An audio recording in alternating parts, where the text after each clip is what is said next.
Sub-Commander Vextil's primary heart skipped a beat as the sensor array erupted in warning signals. The scout ship Stellar Seeker had performed hundreds of first-contact reconnaissance missions, but something about this one felt different. The targeted solar system had seemed unremarkable.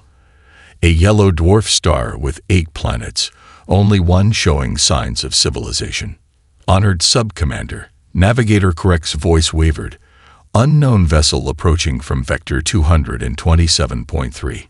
It's accelerating at impossible speeds.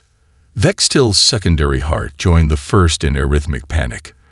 Their stealth systems were the finest in the Scatheri fleet. No primitive species should be able to detect them at this distance, let alone respond. Full scan, Vextil ordered, maintaining the steady tone expected of a Scatheri commander. The holographic display materialized, showing a sleek vessel unlike anything in their extensive database. Its hull gleamed with an alloy their sensors couldn't identify, and energy readings suggested power outputs that defied their understanding of physics. Classification impossible, Science Officer Malin reported, all 4 of her eyes widening. The vessel's design incorporates technologies we've never. A voice cut through their communication system, bypassing every encryption protocol, as if they didn't exist. Unidentified vessel, this is Captain Emily Brooks of the United Space Vessel Curiosity. You have entered restricted space. Our weapons are locked on your position. You have 30 seconds to retreat beyond the Kuiper Belt boundary. The bridge crew froze. The voice spoke perfect galactic standard, another impossibility. First contact species shouldn't even know about the galactic community, let alone its common language. 25 seconds, Captain Brooks continued, her tone carrying the casual confidence of someone stating simple facts. Your stealth systems are impressive, but we detected you the moment you crossed Neptune's orbit. Vextil's mind raced. The Scatheri Dominion had conquered dozens of worlds, all following the same pattern. Observe, intimidate, subjugate. But this species, these humans, had shattered the pattern in mere moments. Science Officer, Vextil whispered. Combat Capability Assessment. Melan's analysis came quickly. Their weapon systems are. Sir, they're using quantum-locked targeting arrays. The technology shouldn't exist outside of theoretical papers. Their hull composition suggests defensive capabilities exceeding our entire battle fleet. 15 seconds, Brooks announced. I should mention that we're broadcasting your position to our defense network. Additional vessels are being dispatched. The sensor display confirmed her warning as 3 more signals appeared, approaching from different vectors. The humans had somehow predicted their arrival point and prepared an ambush. 10 seconds. Your engine configuration suggests you're capable of faster-than-light travel. I recommend using it. Pride warred with survival instinct in Vextil's chest. The Scatheri hadn't retreated from a first contact in 10,000 years, but pride wouldn't matter if they were dead. Navigator, plot emergency withdrawal coordinates, Vextil ordered. Science Officer, maintain full data collection until the last possible moment. 5 seconds, a wise choice, Sub-Commander. The Galactic Council's records suggest the Scatheri are known for their strategic acumen, though I'm curious why you thought approaching a restricted system in a military vessel would lead to a peaceful outcome. Vextil's third heart nearly stopped. The humans knew who they were, knew about the Council, had technology that surpassed the Dominion's finest ships, and they had been waiting. Initiating FTL withdrawal, Navigator Correct announced, fear evident in every syllable. As the Stellar Seeker's engine spooled up for emergency faster-than-light travel, Captain Brooks delivered a final message, a word of advice for your superiors, Sub-Commander. Humanity values peaceful scientific exchange. The Curiosity is a research vessel, and this was a measured response. Consider carefully what might have happened had you encountered one of our actual warships. Safe travels. The Stellar Seeker vanished into FTL space, leaving behind a shaken crew and 1,000 questions. In the privacy of their command chamber, Vextil began composing their report to the Dominion Council. How does one explain that the hunter had become the hunted? That a supposedly primitive species had not only detected them, but treated their finest scout ship like a curious but mildly annoying child. The humans would change everything. And somehow, Vextil suspected this was only the beginning. The humans didn't even raise their shields. The scared Scytheri veteran's voice carried across the dimly lit space station bar, drawing a crowd of various species closer. They just sat there, watching us, like predators sizing up prey. 3 months had passed since the Stellar Seeker incident, and the stories had only grown more terrifying. The station's edge was known as a haven for merchants, smugglers, and military personnel looking to trade information away from official channels. Impossible, a Meridian trader chittered through their translator. No species would risk an encounter without defensive measures. The veteran, who had served as a junior officer aboard the Stellar Seeker, laughed bitterly. That's what makes them different. Their research vessel, their scientific ship, had enough firepower to cripple our entire scout fleet. Imagine what their actual warships carry. Across the galaxy, similar conversations echoed through countless gathering places, but none of the storytellers knew about the events unfolding in the Proxima Centauri system. Admiral Jessica Thompson stood on the bridge of the USV Nightingale, watching the tactical display with practiced calm. 6 Scytheri vessels had been shadowing her patrol fleet for the past hour, testing their response patterns. They're trying to figure out if the Stellar Seeker encounter was a fluke. Her XO, Commander Marcus Hayes, observed quietly. Thompson smiled. Let's show them it wasn't. She opened a channel to the rest of her squadron. All vessels, initiate pattern Delta. Passive sensors only. The Scytheri watched in confusion as the human fleet suddenly scattered, each ship diving into the debris field of a long-dead planetary system. Their sensors registered the human vessels powering down, seemingly vulnerable. Admiral, the Scytheri fleet commander's voice crackled through the comm system. Your ships appear to be experiencing technical difficulties. We offer our assistance in this unfortunate situation. Thompson's smile widened. The Scytheri were playing right into her hands. How kind of you to offer, Commander. Though I'm curious, did your superiors authorize this incursion into human space, or are you acting independently? As she spoke, her ships were using the debris field's natural interference to mask their precise positions. The Scytheri's advanced sensors, designed to detect active power signatures, struggled to track vessels running on minimal power. We are conducting routine patrol exercises, the Scytheri commander replied stiffly. Your presence here is unexpected. Fascinating. Thompson keyed a private channel to her fleet. On my mark, execute the Odysseus protocol. Then, to this Scytheri, you should know that we've been recording your fleet's movements for the past 3 days. The Galactic Council might be interested in learning about unauthorized military exercises in sovereign human space. The Scytheri commander's response came quickly. Perhaps we should withdraw to neutral territory and discuss. Mark. In perfect synchronization, the human ships activated their engines.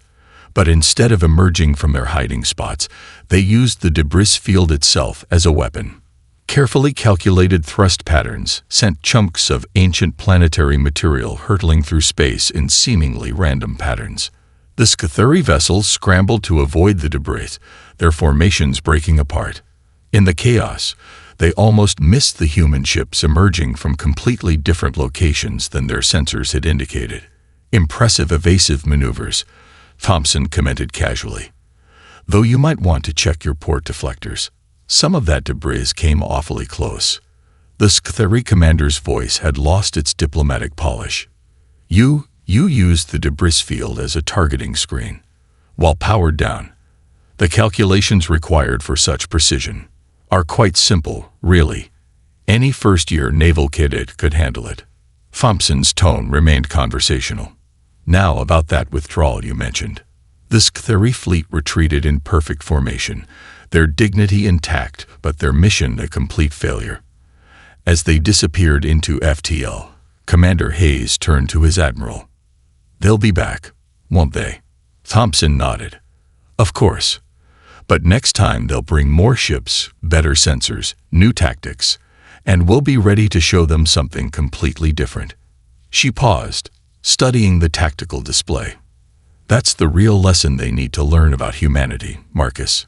It's not just that we're strong or clever. It's that we never play the same game twice." Dr. Marcus Walker wiped his sweating palms on his lab coat as he faced the assembled Galactic Council. The chamber's vast amphitheater held representatives from over 200 spacefaring civilizations, all eyes fixed on the human scientist who promised to explain their newest nightmare.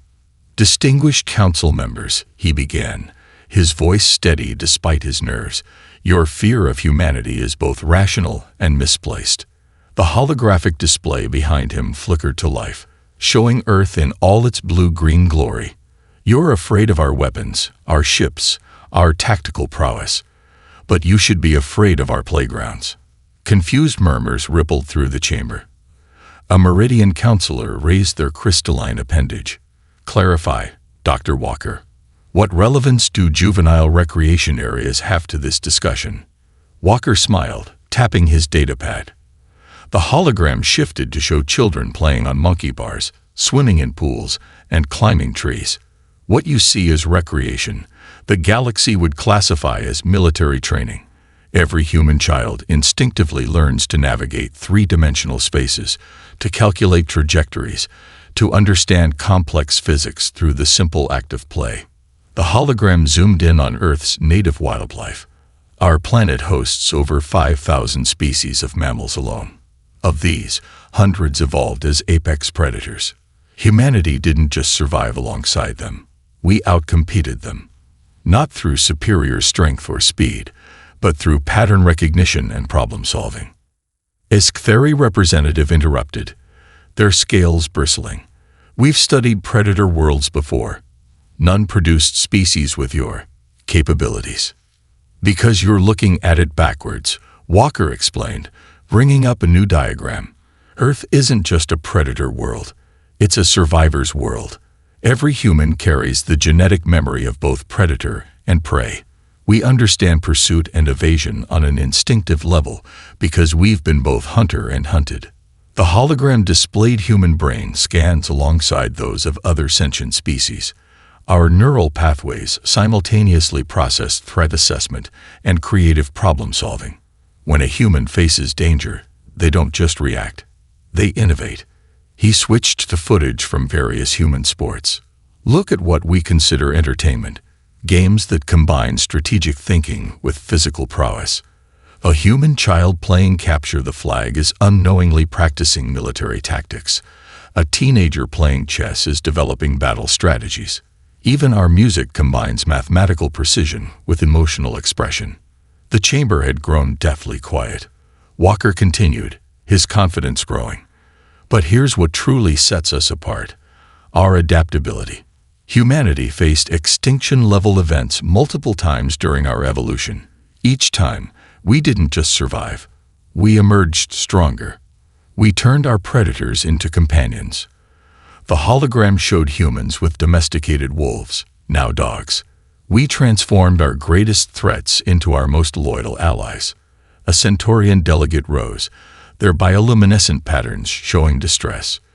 "You speak of your species as if you're describing a biological weapon." "No," Walker corrected firmly. "I'm describing a species that turns survival into an art form. You fear our warships. They're built by people who grew up climbing trees, calculating the strength of branches, understanding risk versus reward. You fear our tactics. They're created by minds that evolved to see patterns in chaos, to find solutions where none seem to exist." The hologram displayed the Stellar Seeker incident. "When your scout ship encountered our research vessel, you saw superior technology. What you actually witnessed was human nature. Captain Brooks didn't just follow protocols. She improvised, adapted, and overcame. That's what humans do. It's what we've always done."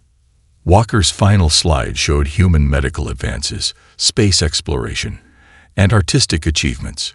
"Yes, We're dangerous, but not because we're conquerors or warriors.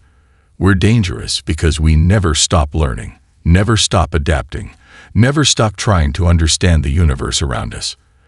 The same drive that makes us formidable enemies makes us invaluable allies. He faced the council directly. You're right to be cautious about humanity.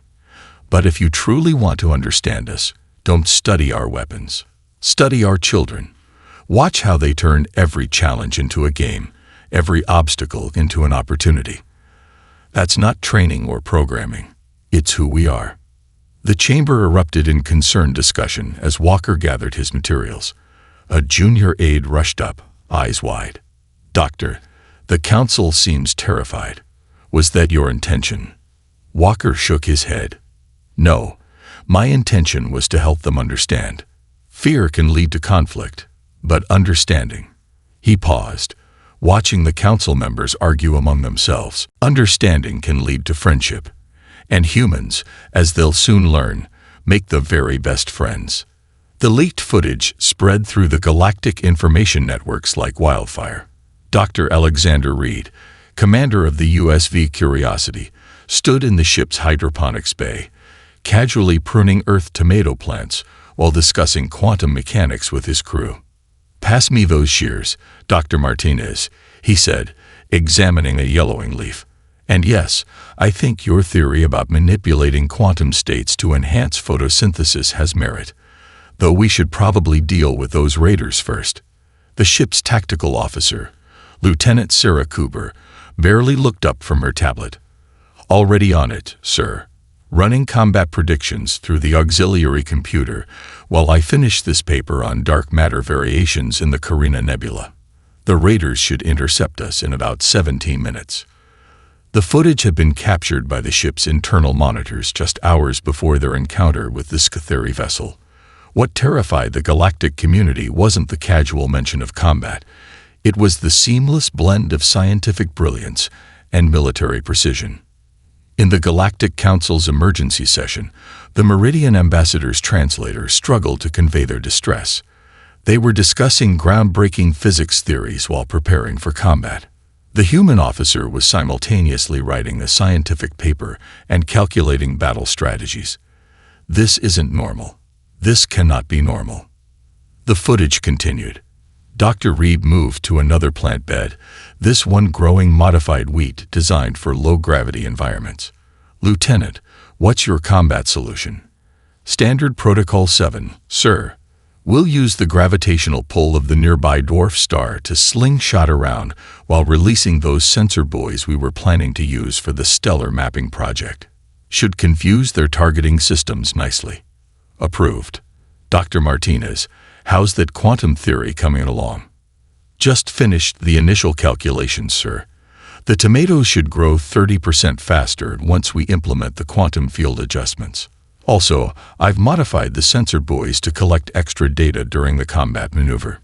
No sense wasting a good research opportunity." The council chamber erupted in chaos. The Scatheri representative scales had turned pale. Their research vessels are warships. Their scientists are warriors. Their experiments double as weapons. How do we defend against a species that turns every tool into a potential arsenal? More footage emerged. The Curiosity's crew gathered in the mess hall, having afternoon tea while casually discussing how to convert their atmospheric sampling drones into a defensive screen. A junior botanist suggested using the ship's specimen collection laser as a point defense system. The ship's chef mentioned that his new recipe for synthesized protein could double as emergency reactor shielding. On a Centaurian news broadcast, a military analyst tried to make sense of it all. The humans don't seem to recognize the distinction between civilian and military technology. Every scientific advancement they make has potential combat applications, not by design, but by their inherent way of thinking. The footage reached its climax with the actual encounter. The Curiosity's bridge crew maintained their scientific discussions throughout the entire confrontation with the Stellar Seeker. Dr. Reed was explaining a new theory about stellar formation while issuing commands. Lieutenant Cooper finished her dark matter paper seconds before executing the targeting solutions. In the council chamber, Dr. Marcus Walker was called back to explain this bizarre behavior. "You have to understand," he said, "humans don't compartmentalize like other species. The same creativity that drives our scientific exploration guides our tactical thinking. The same curiosity that makes us want to understand the universe helps us understand our opponents." But they were so casual about it all, a council member protested, as if the threat of combat was no more concerning than their daily experiments. Walker smiled, "Because to us, they're the same thing. Every experiment carries risk. Every discovery has an element of danger. We learned long ago that the key to survival isn't avoiding danger. It's being prepared for it while continuing our work.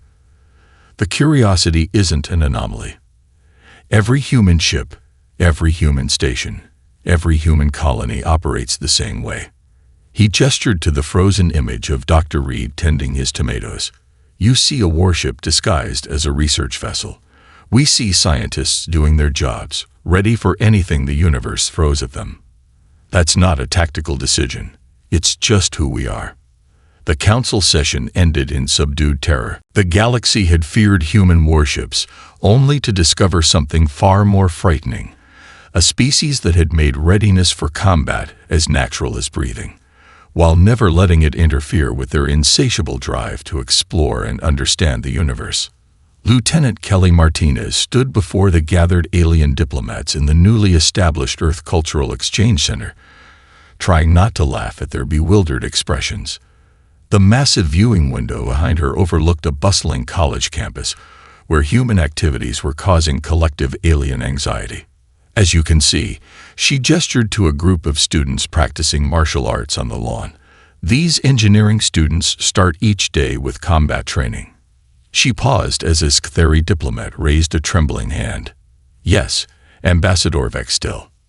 Those are weapons designers." The former scout ship commander couldn't hide his horror. "No, they're studying quantum computing. The martial arts are just a hobby. Though one of them did design a new plasma containment field during last week's sparring session." She smiled. Apparently, the movement patterns helped her visualize the energy flow. The tour continued inside the campus buildings, where the diplomats watched a military veteran teaching poetry to a packed auditorium. Through the next window, a renowned ballet dancer was leading a tactical operations class. "I don't understand," a Meridian representative whispered. "Your warriors create art. Your artists study war. Your scientists build weapons while growing food. How do you maintain stability with such chaos?" Martinez led them to the campus greenhouse, where Commander James Wilson, decorated war hero and recipient of the Solar Cross for Valor, was teaching kindergartners about plant biology. The sight of a legendary combat veteran helping small children plant sunflower seeds caused one Sktheri diplomat to faint. "You're asking the wrong question," Martinez explained, while medical staff attended to the overwhelmed diplomat. "You're looking for divisions that don't exist. We don't see art and science and combat as separate things. They're all just different ways of understanding and interacting with the universe." She directed their attention to a wall of student projects. "See this painting? It's a visualization of a new theoretical approach to faster-than-light travel. The artist is also a physics professor. And yes, the military's research division is interested in her work." The alien diplomats huddled together as they walked past a music room where a string quartet practiced. Their sensor readings indicated that 3 of the musicians were combat veterans, and the 4th was a leading weapons system engineer. "But how do you prevent chaos?" the Meridian pressed. "How do you stop the warriors from dominating the artists, the scientists from controlling the soldiers?" Martinez's laugh echoed through the hallway. "Because they're often the same people. Our best tactical commanders write poetry. Our most brilliant scientists practice combat skills. Our artists understand battlefield strategy. We don't need to prevent chaos. We embrace it and find the patterns within it." The tour's final stop was a student combat simulation room. Inside, teams competed in complex tactical scenarios. The twist that horrified the diplomats. They were elementary school students playing what they considered a simple game. "This is just capture the flag," Martinez explained to the pale-faced observers. "A traditional children's game. Though I should mention that last month's winning strategy was adopted by our space fleet for its latest patrol pattern." A young girl, no more than 10, approached the observation window. She waved at the diplomats while clutching a stuffed animal in one arm and a tactical display pad in the other. "Lieutenant Martinez, we modified the game rules to account for quantum entanglement. Want to see?" The Meridian representative swayed slightly. "Your children, they understand quantum mechanics. Some of them. Others prefer classical physics or biochemistry. Kids have varied interests." Martinez smiled at the girl. "Sarah here actually came up with an interesting theory about using quantum states to improve her stuffed bear's fuzzy texture. The materials science department is reviewing her proposal." As the diplomatic tour concluded, Ambassador Vextil lingered behind. "When we first encountered your ship, we thought we had found a supremely advanced military vessel. Then we learned it was a science ship. Now," he gestured helplessly at the campus around them. "Now you're realizing that those categories don't really apply to us," Martinez suggested. "Now I'm realizing that everything humans do is both more and less threatening than we imagined. Your children play with quantum physics. Your warriors teach peace. Your artists design weapons. You're not just unpredictable in combat. You're unpredictable in everything." Martinez nodded. "That's what makes us human. We contain multitudes, Ambassador. The sooner the galaxy accepts that, the sooner we can move past fear and into friendship." The Galactic Council's emergency session stretched into its 4th day. Holographic displays showed the spreading devastation as the Scarlet Horde carved a path of destruction through the outer colonies. Another trading outpost had gone dark, bringing the total to 17. The Meridian Defense Fleet engaged them near the Carina sector. Admiral Zixna reported, her crystalline form dimming with exhaustion. "We lost 6 cruisers in under an hour. Their technology isn't superior to ours. They simply fight with a savagery we can't counter." The Centaurian representative's bioluminescent patterns flashed with frustration. "What about the Skthuri battle groups? Surely the mighty Dominion can handle these raiders." Sub-Commander Vextil, now serving as the Skthuri diplomatic liaison, raised his head from studying tactical reports. "We lost contact with Battle Group 7 this morning. 3,000 of our finest warriors gone. These raiders, they don't fight like any species we've encountered. They adapt to our tactics faster than we can develop new ones." The chamber fell silent as the implications sank in. The Scarlet Horde didn't just attack. They learned, evolved, and came back stronger. Every victory against them was temporary. Every defeat made them more dangerous. "There is one option we haven't considered," the Meridian ambassador said carefully. Every head in the chamber turned toward the sector of space, marked as human territory on the star charts. "No," the Centaurian representative's patterns turned harsh red. "We've all seen the reports. Their research vessels outclass our warships. Their children understand quantum physics. Their artists design weapons. If we invite them into this conflict..." The chamber's main display crackled to life, interrupting the debate. Admiral Michael O'Connor's hologram appeared, his casual stance betraying no hint of the power he commanded. "I hope I'm not interrupting anything important." Panic rippled through the council. The human communication systems shouldn't have been able to penetrate their security protocols. Yet here was a human admiral, joining their secret session as easily as walking through an open door. "We couldn't help but notice you have a pirate problem," O'Connor continued, examining what appeared to be a cup of coffee in his hand. "Nasty business, these raiders. Interesting tactical evolution they're showing." "This is a closed council session," the Centaurian representative protested. "How did you?" "Oh, we've been monitoring the situation since the first attack." O'Connor took a sip from his cup. "Standard protocol when unknown hostile forces operate near our space." We've been running simulations, analyzing their attack patterns. Lieutenant Cooper, you remember her from the Curiosity incident. She's written quite an interesting paper on their behavioral algorithms." The council members exchanged alarmed looks. The humans hadn't just been watching. They'd been studying, analyzing, preparing. "You've been studying them?" Vextil asked carefully. "Of course. Fascinating group, really. Their adaptation rate suggests some form of collective intelligence, but with interesting limitations. We've identified 14 distinct tactical patterns in their attacks, though they seem to be developing new ones at an accelerating rate." O'Connor's casual tone made the technical analysis even more unnerving. "Dr. Martinez has a theory about their communication system that's quite promising.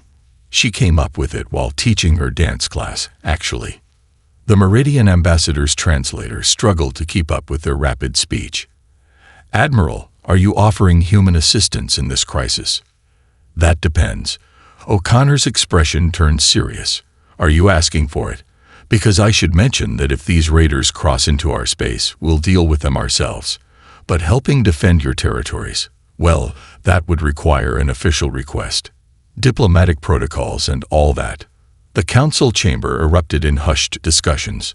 The humans were offering help, but at what cost? Their ships, their tactics, their inexplicable blend of science and warfare. Would accepting their aid mean becoming dependent on them? "We need time to discuss this matter," the Centaurian representative said carefully. O'Connor nodded. "Of course, just don't take too long. Based on our projections, the raiders will reach the Proxima colony in about 72 hours. Shame if anything happened to it. Lovely restaurant there makes amazing Centaurian fusion cuisine. My wife loves their noodles." The hologram vanished, leaving the council in stunned silence. The humans hadn't just monitored the crisis.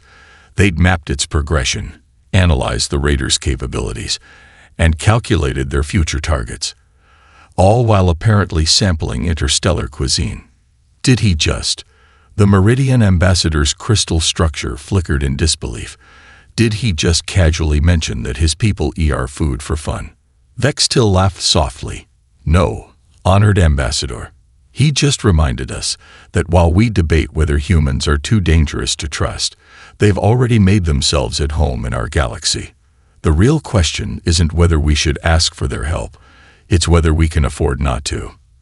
Colonel Rachel Winters watched the holographic display aboard the USV Stormbreaker with an expression that made her junior officers nervous. It wasn't her fierce concentration that worried them. It was her smile. "Ma'am," Lieutenant Parker reported, "the raiders have taken the bait. They're moving to intercept the merchant convoy." "Excellent." Winters turned to Professor Diana Hayes, who was calmly knitting what appeared to be a sweater while monitoring the quantum communication arrays. "How's our little social experiment progressing?" Hayes held up her knitting, revealing complex mathematical equations worked into the pattern. "The behavioral analysis algorithms are performing beautifully. Each attack gives us more data about their group dynamics. Did you know they communicate through synchronized quantum pulses? Reminds me of how my knitting needles click together." The Scarlet Horde had expected easy prey, a convoy of lightly armed merchant vessels carrying valuable resources. They hadn't realized that each merchant ship was a heavily modified combat vessel crewed by Earth's finest scientists and warriors. "They're launching their first wave," Parker announced.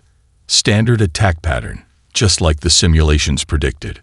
Winters nodded to Hayes. "Time to introduce ourselves properly." The professor set down her knitting and began typing.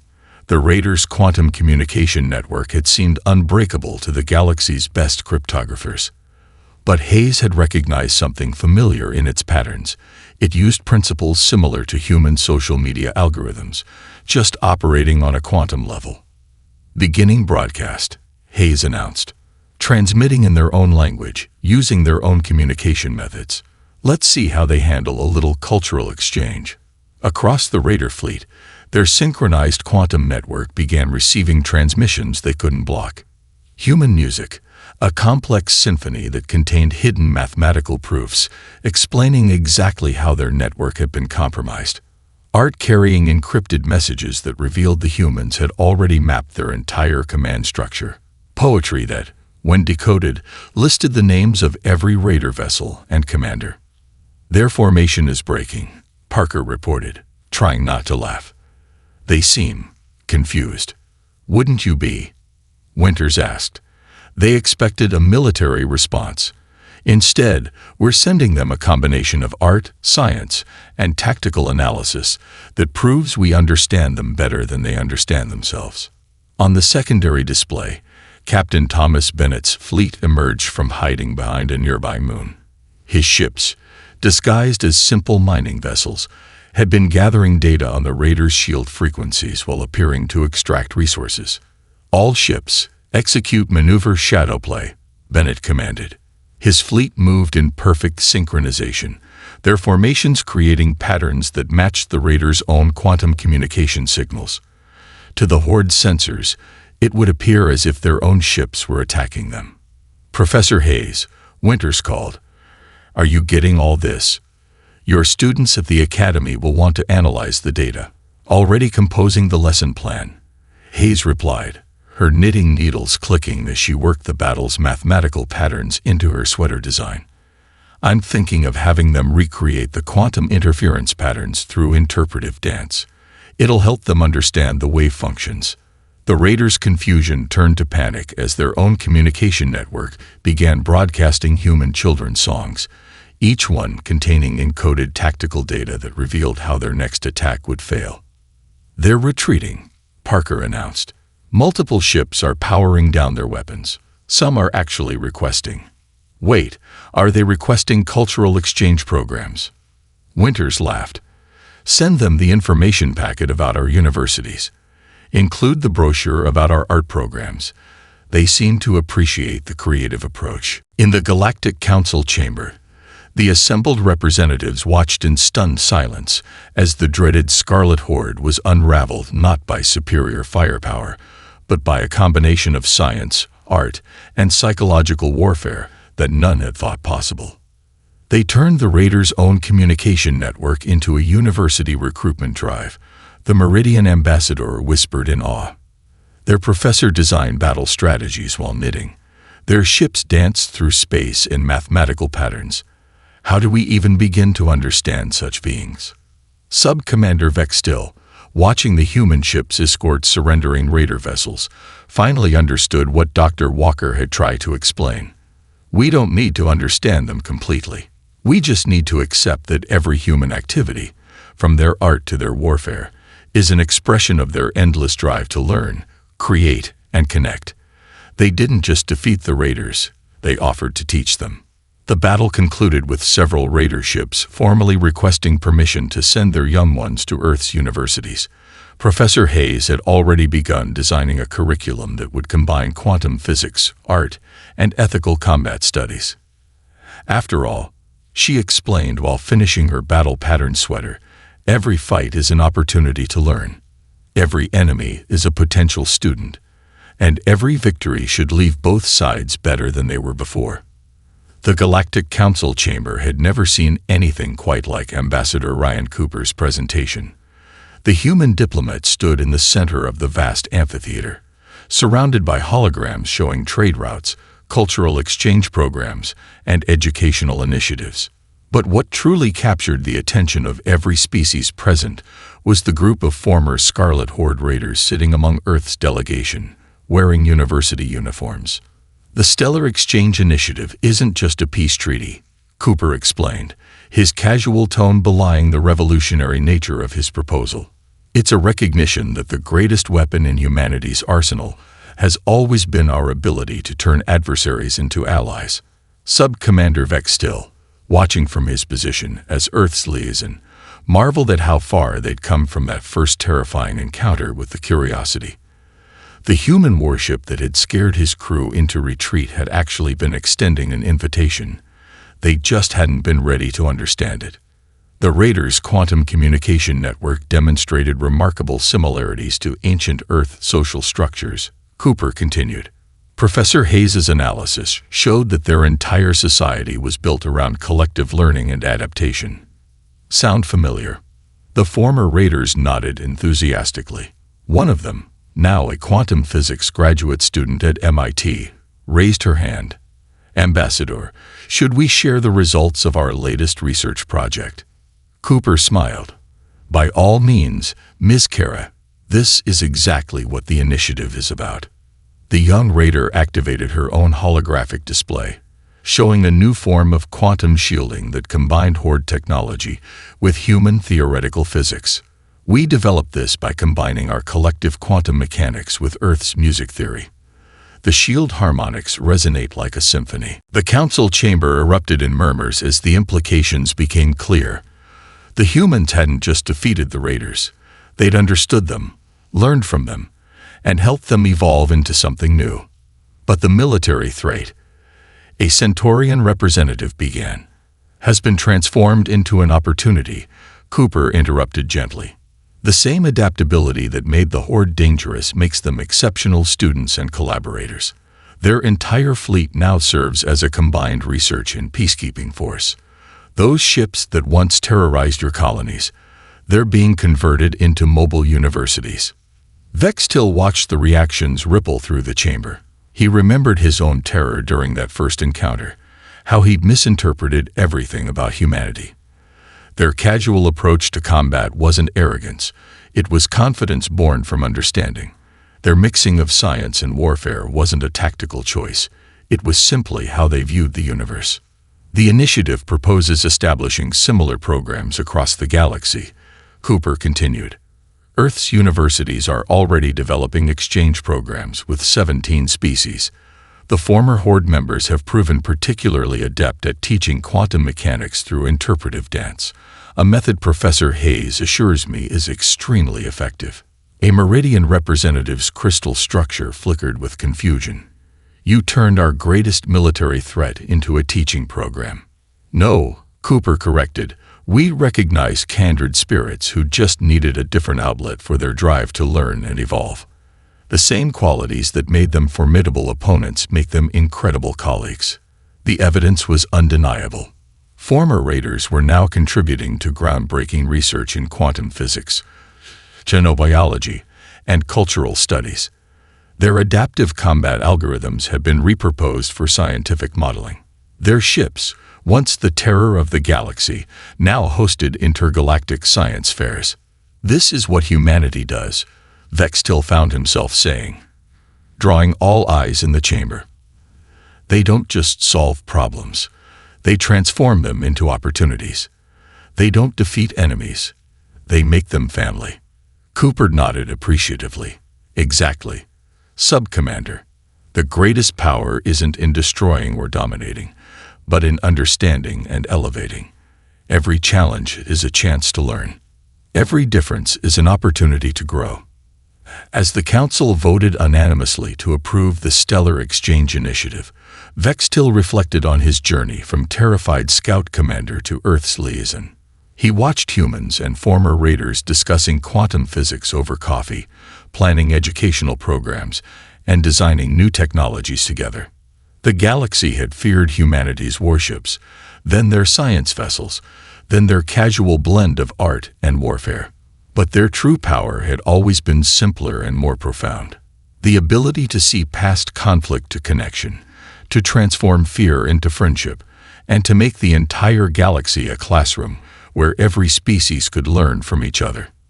"You know," Cooper said quietly to Vextil as they watched the celebrations, "that first encounter with your scout ship, Captain Brooks wasn't just following first contact protocols. She was inviting you to join us. It just took a while for the galaxy to learn our language." Vextil laughed. "And what language is that, Ambassador?" "The language of endless possibility, old friend. The language of turning every ending into a new beginning."